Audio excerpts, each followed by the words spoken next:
Saya duduk kembali, shalom. Tetap semangat. Ya, ini bendera-bendera kemerdekaan ini masih terus berkibar. Merdeka dari penjajah. Tapi mungkin ada yang belum merdeka dari ekonomi, merdeka dari pergumulan hidup, dari kesulitan dan macam-macam. Jadi sekarang itu diwujudkanlah dalam bentuk emosi. Saya belum merdeka. Dan saudara-saudara kita berdoa untuk negara kita ini. Ya, saya kira Bapak Ibu mendengar juga, karena berita ini langsung saja diterima di kapan saja melalui teknologi modern ini. Tidur-tidur pun berita itu datang. Kota Surabaya panas udaranya karena sudah masuk dimulai bulan Agustus September toh. Panas juga politiknya. Bagaimana itu? Tadi malam kah Gedung Gerahadi dibakar. Kemarin siang saya baru lewat. Masih baik-baik. Pagi-pagi sudah enggak. Di TV banyak masalah. Nanti saudara pulang jangan nonton TV. Stres nanti. Rumah para artis, para pejabat hancur semua. Doa supaya rumah saudara tidak dirampok. Tapi kita nggak punya apa-apa, jadi mau apa yang mau diambil, panci-panci hitam di situ, baju-baju bekas, ya kan? Tapi ya sudahlah. Tuhan mengatakan betul ya, bahwa simpanlah hartamu di sorga. Di dunia ini pencuri datang, mencuri, merampok, ya kan? Tetapi ngangat segala macam, tapi Tuhan datang memberi kehidupan bagi kita. Harta kita kekal abadi di sorga. Amin. Di dunia ini semuanya ada waktunya dan tidak kekal. Karena itu Bapak Ibu kita yang ambil keputusan datang dari ibadah pagi hari ini, saudara pasti akan diberkati Tuhan. Amin. Saya masih konsisten dengan pemberitaan firman Tuhan dalam Ibrani pasal 11. Dan hari ini kita masuk pada bahagian yang kelima. Kita telah urutkan bagian 1, 2, 3, 4 tokoh-tokoh yang Tuhan izinkan kita pelajari di sana. Minggu kemarin kita baru di tokoh Nuh. Dan luar biasa, zaman Nuh itu 120 tahun penginjilan, pemberitaan berita keselamatan, tidak ada satupun yang mau bertobat. Mereka semua tetap hidup dalam dosa dan kejahatan. Dan akhirnya Tuhan menghukum semua musnah. Tinggal 8 orang saja, Nuh, anak dan menantu, saudara-saudara. Karena itu setelah pemusnahan seluruh umat manusia dengan air bah, nah kita datang pada generasi yang lain lagi. Muncullah, diurutkan dalam kitab Ibrani itu tokoh Abraham. Jadi Ibrani ini mau mengatakan kepada kita, ayo buktikan iman Anda. Jangan hanya menjadi orang beriman tetapi tidak ada buktinya. Jadi bukti itu telah kita pelajari dari tokoh-tokoh ini. Nah hari ini kita ke tokoh Abraham. Apa bukti iman Abraham yang bisa juga kita terapkan kehidupan kita masa kini? Tokoh-tokoh ini sudah meninggal, sudah tidak ada lagi, sudah tidak bisa dijumpai lagi. Tetapi teladan iman mereka lah yang diajarkan kepada kita sampai pada hari ini. Amin. Karena Tuhan siap melaksanakan kehendaknya, rencananya dalam kehidupan kita juga, saudara-saudara. Jadi saudara ingin jadi seperti Nuh, ingin jadi seperti Abraham, ya Tuhan mau pakai kita seperti Abraham. Wah ini kalau terjadi sungguhan Pak Salmon ini, bisa enggak? Karena di sini hal yang ajaib, sudah tua bisa punya anak, ya kan? Saya bilang Ibu Linda bisa hamil enggak kira-kira? Umur 50, enggak bisa lagi. Ibu 57. Tapi ini Sarah umur berapa saudara-saudara? 70 kah? Bisa ya, tidak ada yang mustahil bagi Tuhan ini. Tapi kita hanya hamil makanan sampai kenyang. Nah, saudara terkasih di dalam Tuhan, belajar apa dari Abraham pada hari ini? Nah, ada 4 keunikan imannya Abraham. Ya, jadi mari kita perhatikan bersama-sama tokoh yang satu ini 4 keunikan. Yang pertama itu berkaitan dengan ketaatannya. Jadi mari kita baca Kejadian pasal 12 ayat 1 sampai dengan 4 tentang ketaatan Abraham ya. Ketaatan Abraham, Kejadian pasal 12 ayat 1 sampai dengan 4. Ya, 2, 3. Berfirmanlah Tuhan kepada Abraham, pergilah dari negerimu dan dari sanak saudaramu dan dari rumah bapamu ini ke negeri yang akan kutunjukkan kepadamu. Aku akan membuat engkau menjadi bangsa yang besar dan memberkati engkau serta membuat namamu masyhur dan engkau akan menjadi berkat. Aku akan memberkati orang-orang yang memberkati engkau dan mengutuk orang-orang yang mengutuk engkau, dan olehmu semua kaum di muka bumi akan mendapat berkat. Ayat 4. Lalu pergilah Abram seperti yang difirmankan Tuhan kepadanya, dan Lot pun ikut bersama-sama dengan dia. Abram berumur 75 tahun ketika ia berangkat dari Haran. Dan cerita yang selanjutnya, saudara lihat di sini, yang ditampakkan di sini adalah Abraham itu orang yang taat. Ketaatan yang kita mau pelajari. Nah, ketaatan Abraham ini saudara-saudara, pada saat dia sudah tua baru menerima panggilan Tuhan. Jadi kalau kita kadang melihat diri kita sudah tua. Saya dalam 2 minggu kemarin menerima 2 sapaan yang membuat saya tidak nyaman. 2 sapaan. Waktu mobil mau mutar kembali, tukang parkirnya ini masih muda. Dan dia bilang, opa mau putar kemana? Ini sapaan pertama, opa mau putar kemana? Bukan cucu saya kok panggil opa, ya kan? Harus panggil om lebih baik daripada opa. Tapi karena dia rambut saya putih, dia panggilnya opa. Dapat 1 gelar dari, kalau Luna dan mereka panggil opa pas. Ini tukang parkir, opa. Lagi ya, sapaan kedua saya sama Ibu Linda jalan. Ada orang mau promosi, apa begitu. Pas kami lewat langsung mereka katakan begini, opa oma sebentar ada yang mau kami sampaikan. Opa oma, ya ampun, ini sudah opa oma. Ini sapaan kedua, saudara. Jadi kami ini sudah disapa di mana-mana, tidak bisa menyangkal diri lagi ya. Memang udah tua, memang udah opa oma, ya. Nah, jadi sapaan ini membuat harga diri itu naik apa kurang itu kira-kira itu? Hah? Naik kan? Tapi saya merasa kok langsung diturunkan itu kan.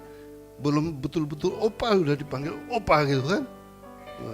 Malah waktu saya ketemu orang yang umurnya lebih dari saya hampir 30 tahun, mengatakan, oh bapak ini masih muda kok. Dia sudah 90, saya baru 60-an tuh. Saya dibilangin masih muda menurut orang yang lebih tua daripada saya. Lah ini saya dibilangin tua oleh orang yang jauh lebih muda daripada saya. Jadi berarti harga saya tergantung siapa yang menilai kan? Ya, jangan saya yang taruh harga, tergantung siapa yang menilai harga diri saya. Nah, saudara, betul memang di mata manusia harga diri kita diukur oleh setiap orang menurut mau mereka sendiri kan? Bagaimana kita harganya di hadapan Tuhan? Abraham dan Sarah sudah tua. Bagaimana mereka di hadapan Tuhan, masih berharga atau tidak menurut saudara? Masih bisa dipakai atau tidak? Ternyata Alkitab terbuka lebar bahwa walaupun mereka menurut kita sudah tua 75, tapi mungkin manusia zaman itu 75 itu masih kayak Ray kah? 75. Mungkin zaman dahulu orang sudah umur begitu masih muda. Ya nanti kita nggak tahu. Tapi zaman sekarang orang 50-an udah tua gitu kan. Ada yang 30-an rambut sudah uban juga kok saudara. Siapapun kita saudara-saudara, mari harga diri kita. Jangan diukur menurut kita juga. Jangan diukur menurut orang. Tapi lebih baik berharga di mata Tuhan. Amin. Ya, Yesus Tuhan mengatakan ada firman-Nya, engkau berharga di mataku. Ya, siapapun kita, entah status sosial kita rendah, engkau berharga di mataku. Status ekonomi kita kurang, engkau berharga di mataku. Engkau masih muda sekali, engkau berharga di mata Tuhan. Engkau merasa diri sudah tua sekali, engkau berharga di mata Tuhan. Setiap kita ciptaan Tuhan, kita diciptakan untuk memuliakan nama Tuhan. Kita berharga di mata Tuhan. Bahkan Tuhan sudah mengenal kita. Dikatakan sebelum engkau ada di dalam dunia, sebelum engkau lahir, sebelum engkau ada dalam rahim ibumu, aku telah mengenal engkau. Kita berharga di mata Tuhan. Oh, itu menurut Alkitab. Jadi kita lihat di sini tidak usah kaget kalau Abraham dan Sarah walaupun sudah tua, mereka masih berharga di mata Tuhan. Sangat penting sekali kalau kita berharga di mata Tuhan. Amin Bapak Ibu. Jadi kita jangan memandang diri kita. Kita justru yang membuat diri kita tidak berharga. Tapi di hadapan Tuhan kita semua berharga di mata Tuhan. Nah, oleh karena itu Tuhan mau memanggil, Tuhan mau memakai, Tuhan mau punya rencana bagi setiap kita. Dan ketika rencananya itu disampaikan kepada Abraham, Abraham meresponi secara positif. Lalu pergilah Abram seperti yang difirmankan Tuhan kepadanya. Berarti dia taat. Abraham bisa menerima, Abraham bisa menolak. Abraham bisa 1001 macam argumentasi, beralasan. Tapi kita lihat di sini dicatat bahwa Abraham taat. Jadi ketaatan Abraham ini saudara-saudara luar biasa. Kita perlu pelajari di awalnya. Memang ketaatan Abraham di sini masih langkah awal. Langkah awal untuk mengikuti rencana Allah yang masih jauh, saudara-saudara.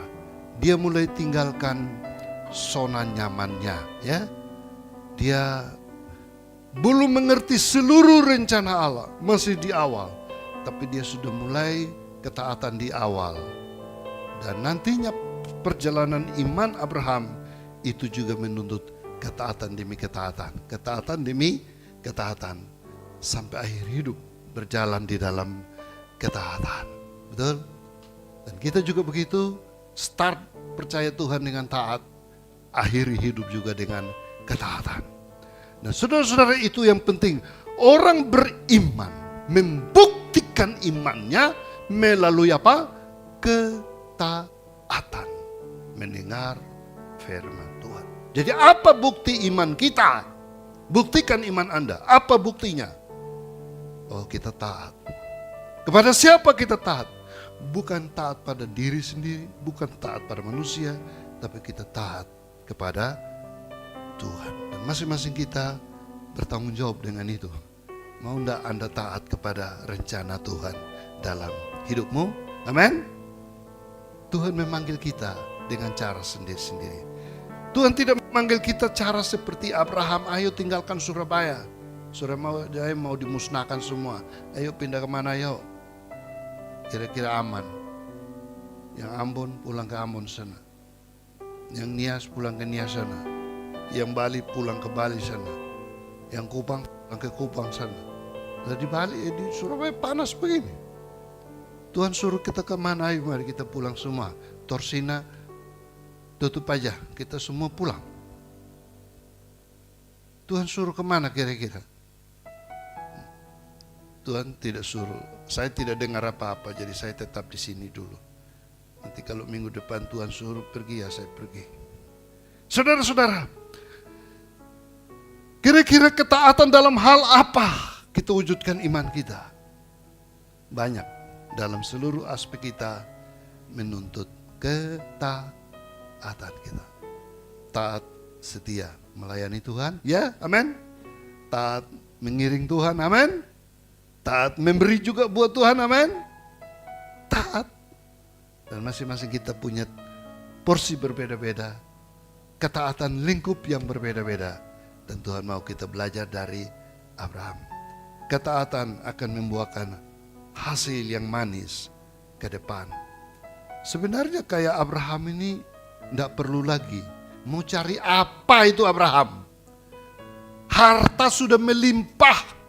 Abraham ini orang kaya raya, saudara-saudara, bukan orang miskin. Dia kaya raya, mau butuh apa aja ada. Pada waktu dia pergi, dia bawa pembantu-pembantu, bawa sapi-sapi, bawa banyak. Dia bukan orang miskin.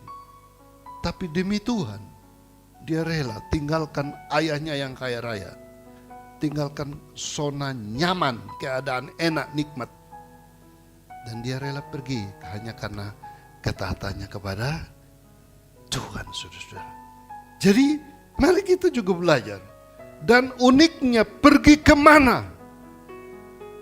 Bapak Ibu kalau disuruh pergi ke satu tempat yang sama sekali tidak tahu, pasti pertimbangannya, gimana suruh pergi ke tempat yang tidak jelas? Di sana susah atau senang? Dan ternyata Abraham nantinya ketika berada di sana bukan tambah baik, ya, bukan tambah nyaman. Ya, coba kita lanjut di yang kedua selain ketaatan. Apa yang kita mau belajar dari dia?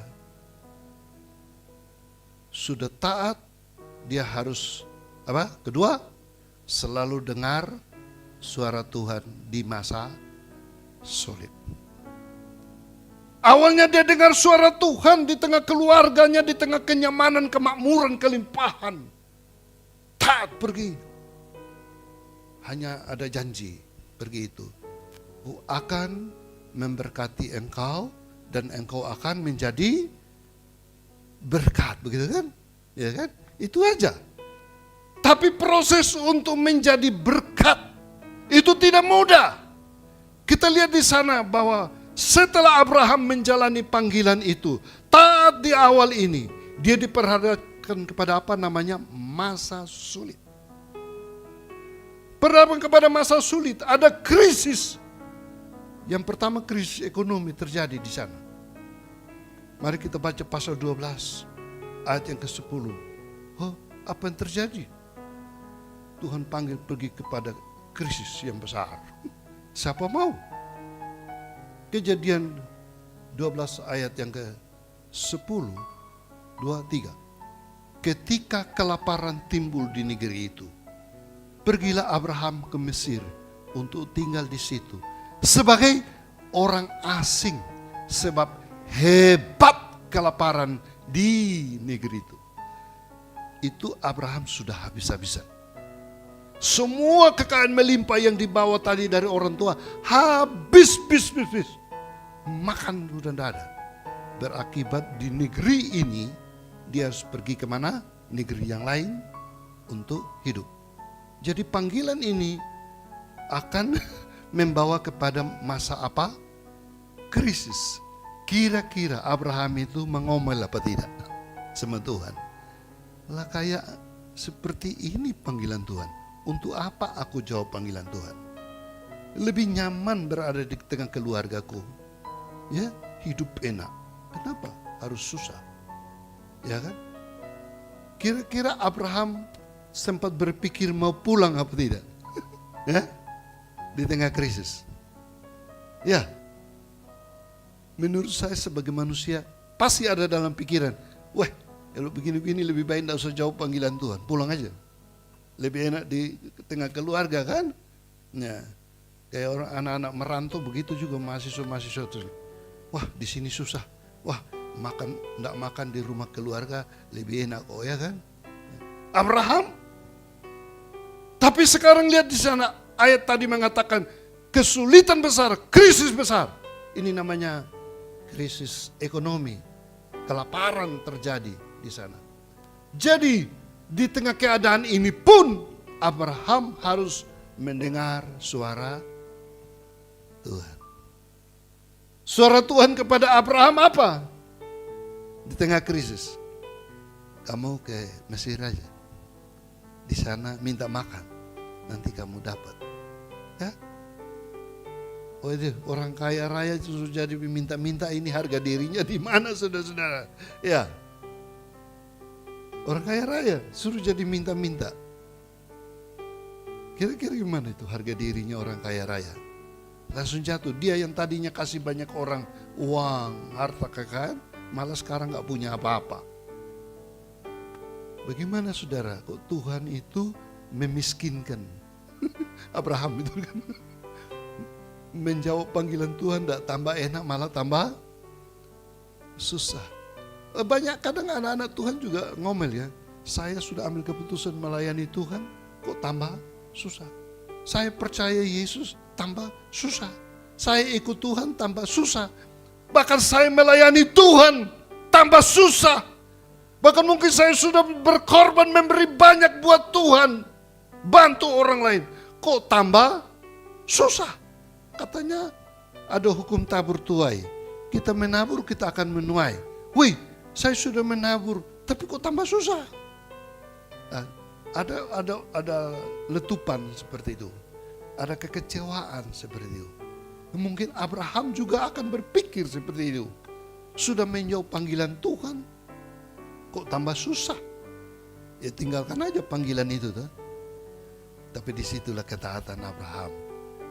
Meski di dalam kesulitan, dia tetap taat kepada Tuhan. Amin Bapak Ibu.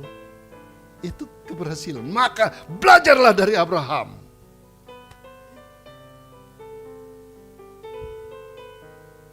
Tuhan tetap menolong dia. Ini sebuah proses pendewasaan iman. Krisis yang kedua, mendengar suara Tuhan. Ada krisis iman. Dia harus tetap percaya kepada janji Tuhan, saudara.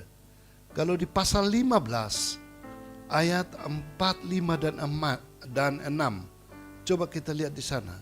Ada krisis iman apa yang terjadi pada diri Abraham itu. Pasal 15 ayat 4, 5 dan 6. Ya, kita baca 2, 3. Tetapi datanglah firman Tuhan kepadanya. Demikian. Orang ini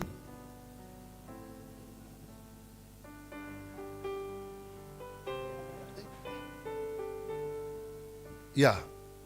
Lalu Tuhan membawa Abram keluar serta berfirman, coba lihat ke langit, hitunglah bintang-bintang. Jika engkau dapat hitungnya, maka kau putus-putus di sana ya. Ya. Jadi keturunanmu akan seperti demikian, lihatlah. Ya. Ayat yang ke-6. Lalu percayalah Abraham kepada Tuhan, maka Tuhan memperhitungkan hal itu kepadanya sebagai. Abraham sudah goyah. Bagaimana ini Tuhan panggil saya, katanya mau memberkati saya, tapi saya tidak punya anak. Itu juga krisis iman bagi Abraham. Tapi Tuhan bilang, sini, lihatlah ke langit, hitung itu, bisa enggak bintang-bintang. Hitunglah pasir-pasir, bisa enggak. Nanti digenapi seperti itu. Jadi saudara-saudara, Abraham harus tetap pegang janji Tuhan. Nah, Abraham sampai mati, ini dalam sejarah loh. Seperti bintang di langit dan pasir di laut belum digenapi. Jadi di mana ke imannya Abraham? Tidak terbukti kan? Tidak terbukti. Tapi setelah ribuan tahun dan sampai sekarang, Alkitab mencatat semua kita yang percaya ini adalah anak-anak Abraham. Melintasi generasi demi generasi. Baru digenapi. Tapi Abraham tetap tidak goyah. Ya, jadi saudara-saudara, iman kita berbicara walaupun kita sudah mati. Nanti saudara baca dalam Ibrani mengatakan demikian. Walaupun kita sudah mati, iman kita masih ikut berbicara. Luar biasa. Percaya. Jadi Tuhan itu punya rencana yang bisa digenapi selama kita hidup. Tetapi rencana Tuhan juga bisa digenapi setelah kita sudah lewat. Karena rencana Allah itu hanya melalui kita untuk generasi ke generasi dan lain-lain. Nah, itu Abraham punya kelebihan iman di sana, yaitu dia percaya kepada Tuhan walaupun belum tidak dijawab sampai mati. Nah, krisis berikut yang dihadap sama kepada Abraham, ya, dia tetap dengar suara Tuhan di tengah krisis. Pasal 18 ayat yang ke-22. Pasal 18 ayat 22 ini sebuah krisis juga yang dihadapi, namanya krisis moral di kota Sodom. Kejadian 18 ayat yang ke-22. 18:22. 23. Lalu berpalinglah orang-orang itu dari situ dan berjalan ke Sodom. Tetapi Abraham masih tetap berdiri di hadapan Tuhan. Abraham berdoa buat Sodom. Kenapa? Karena Sodom akan dimusnahkan karena kejahatan semakin bertambah-tambah. Ngapain juga mikir itu Sodom? Ternyata di Sodom itu ada keponakannya yang dia bawa tadi, itu namanya siapa? Lot. Lot sekeluarga ada di sana. Dan dia sedang pikir, kasihan Tuhan, kalau kota ini dimusnahkan, ada keponakan saya yang saya bawa selama ini di situ. Nah, kenapa berpisah itu Lot dengan Abraham? Karena gembala-gembala mereka punya kekayaan begitu limpah, dan para penggembalanya itu sering berantem, rebutan kekayaan. Jadi Abraham bilang begini, udah gini deh, kita pisah lebih baik. Kita sebagai orang tua dan anak tidak boleh berantem. Kamu pilih, kalau kamu lihat saja seluruh wilayah ini. Kamu ke timur, aku ke barat, kamu ke utara, aku ke selatan. Kita tinggal di tempat yang berbeda. Apa yang dilakukan oleh Lot? Dia melihat kepada Sodom, kota yang makmur, indah. Dia pilih itu semua. Tetapi apa pilihan Lot? Yang baik. Abraham pilihnya ya tinggal batu-batu karang saja. Tapi pilihan Lot akhirnya jadi apa? Sodom dan Gomora. Kadang-kadang kita juga begitu gagal. Memilih, ini lebih cantik, itu lebih ganteng, ini banyak uang. Di sana nggak ada uang, ya kan? Kadang kita milih pekerjaan, di sini gajinya lebih besar, di sana enggak. Di sini keadaan lebih enak, pelayanan juga begitu. Banyak hamba Tuhan juga gagal seperti Lot ini. Memilih-milih pelayanan. Di sini jemaatnya lebih bagus, di sana jemaatnya susah. Pilihan wajarlah manusia kan. Tapi hati-hati kalau tidak mendengar suara Tuhan. Tapi kalau Abraham tetap mendengar suara Tuhan. Amin Bapak Ibu. Dan itu perlu dengar suara Tuhan. Di tengah-tengah krisis, baik krisis ekonomi, baik krisis iman, baik krisis moral, kita harus tetap dengar suara Tuhan. Itu belajar dari Abraham, orang yang tetap mendengar suara Tuhan dalam setiap situasi. Nah, kira-kira kita keadaan Indonesia begini, Bapak Ibu dengar suara Tuhan atau tidak? Apa maunya Tuhan kita di Indonesia yang begini? Mungkin banyak orang Indonesia yang punya duit, kita lari aja dari Indonesia ini. Indonesia lagi rusuh dan lain-lain. Saudara dengar suara Tuhan apa? Kita berdoa. Apa maksud dan rencana Tuhan? Amin Bapak Ibu. Jadi Bapak Ibu pulang kalau dengar berita suara-suara, pasti cemas, ketakutan. Tapi kalau anak Tuhan baca firman Tuhan, renungkan firman Tuhan, hati dikuatkan. Ada janji-janji Tuhan. Aku menyertai engkau kemanapun engkau pergi, dimanapun engkau berada.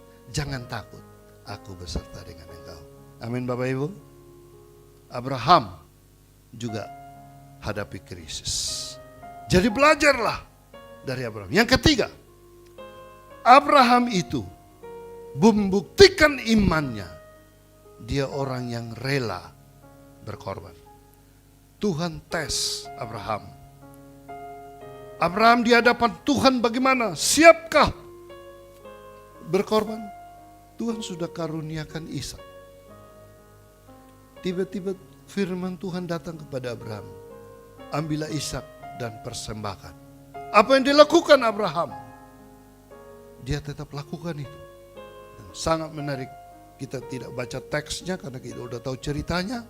Pada waktu Abraham mau mempersembahkan anaknya, suara Tuhan datang. Stop Abraham, cukup. Engkau sudah terbukti imanmu, ya kan? Jadi ternyata kalau Tuhan minta Abraham berkorban, Abraham mau juga berkorban.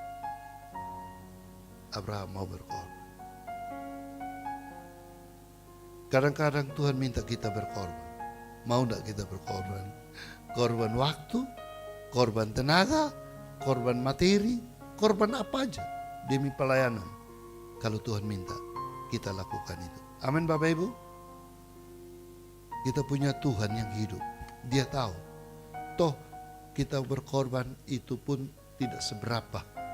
Tuhan akan memberikan berlipat kali ganda dari apa yang kita bisa berikan kepada Tuhan. Amin.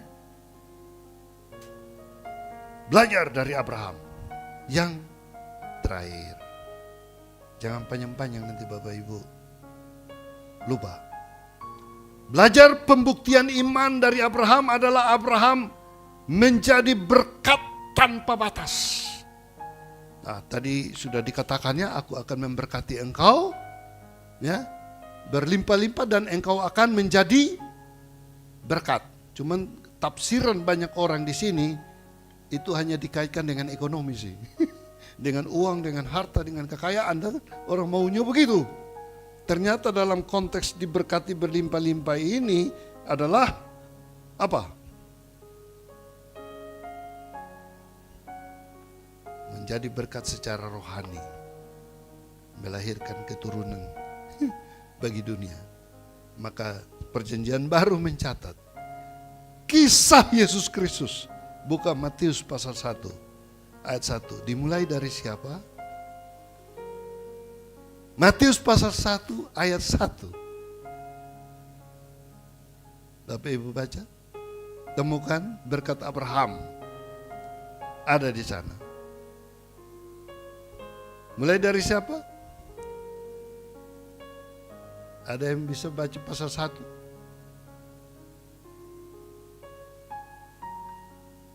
Matius pasal 1 ayat 1.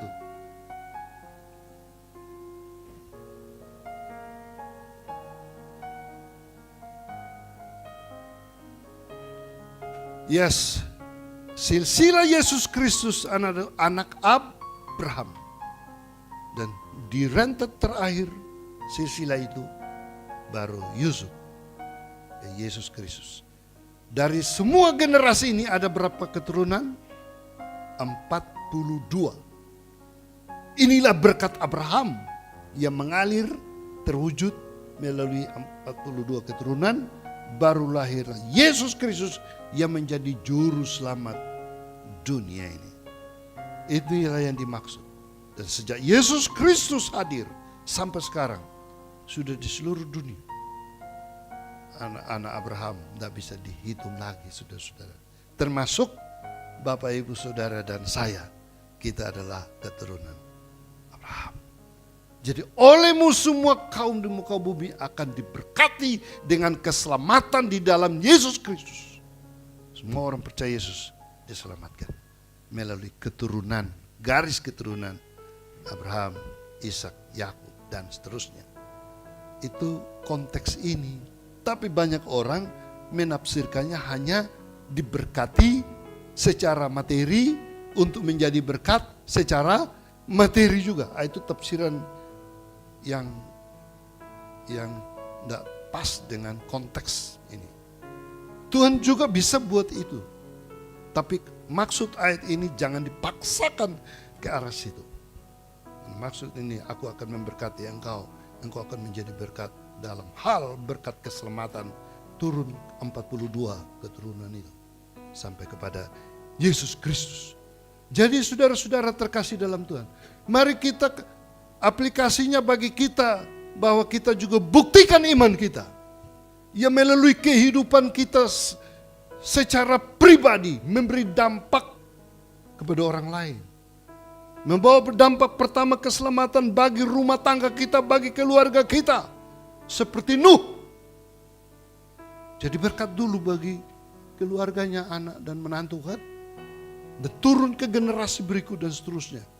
Lingkup keluarga, lingkup masyarakat di mana kita berada. Lingkup pekerjaan di mana kita berada. Lingkup sosial di mana kita berada. Selama kita hidup, kita membawa kesaksian bagi orang lain. Itulah berkat. Jangan ditafsirkan berkat itu kita bawa duit penuh kantong sebagai. Bukan itu. Bukan itu. Aku akan memberkati engkau dan engkau akan menjadi berkat. Kita bisa banyak berkat-berkat rohani. Kita bisa bagikan sukacita kita. Kita bisa bagikan kesaksian hidup kita. Bagikan spirit hidup kita. Itu berkat, saudara-saudara. Di tengah situasi-situasi semacam ini, kadang orang tidak butuh duit kita. Tapi mereka butuh apa? Kekuatan, doa, nasihat, bimbingan. Dan itulah pelayanan, saudara-saudara. Inilah tugas kita. Tuhan memanggil kita untuk menjadi berkat bagi banyak orang. Engkau berharga di mata Tuhan untuk menjadi berkat bagi dunia ini di mana kita berada. Amin kah Bapak Ibu? Saudara mau diberkati? Bukan berkat jasmani loh. Kalau berkat jasmani itu menurut Tuhan gampang deh. Kan dikatakan Bapa di sorga tahu apa yang kamu makan, kamu butuhkan, kamu minum, kamu pakai. Sebelum berdoa Tuhan sudah tahu. Dia bisa kirim itu melalui cara dia yang ajaib. Tuhan akan memberkati. Tapi tugas kita adalah belajar membuktikan iman kita dulu. Seperti Abraham, taat. Dengar suara Tuhan, taat melakukan kehendak Tuhan. Di tengah krisis bagaimana? Ya, di tengah krisis kita tetap setia kepada Tuhan. Nah, itulah iman yang benar, saudara-saudara. Konteks iman yang benar adalah iman yang bertahan di tengah krisis. Kesulitan apapun kita tetap stabil, kita tetap setia. Luar biasa belajar dari tokoh yang satu ini. Jadi Bapak Ibu, mari minggu ini kita refleksikan dalam kehidupan kita. Kita tahu Tuhan sungguh mengasihi kita. Mari kita katakan dengan pujian, saat ku tak melihat jalanmu pun, aku tetap percaya. Saat doa belum dijawab sekalipun, aku tetap percaya. Saat krisis datang melanda pun, aku tetap percaya. Saat gangguan kestabilan situasi politik, ekonomi apapun, aku tetap percaya. Abraham sudah mengalami kegoncangan itu di negerinya. Saudara dan saya juga, Tuhan tetap peduli. Ada saatnya Tuhan akan membuka tingkap-tingkap langit. Dia mencurahkan berkatnya berkelimpahan juga. Dia dapat melakukan semuanya. Asal kita tetap percaya. Dengan pujian ini, mari kita datang ke hadapan Tuhan. Saat ku tak melihat jalanmu, saat ku tak mengerti rencanamu, namun tetap ku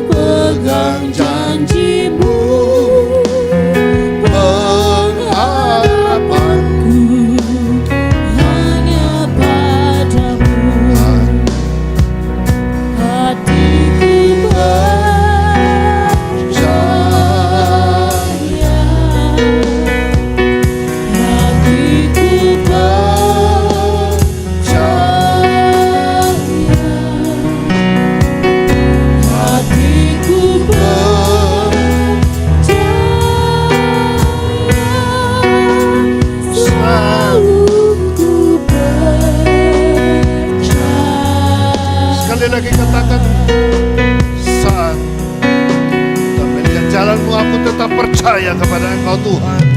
Saat ku tak melihat jalanmu, Mungkin di antara kita sedang diperhadapkan kepada masalah, mengerti rencana, situasi-situasi yang mencekam, namun tetap tapi kita tetap percaya. Belajar dari Abraham,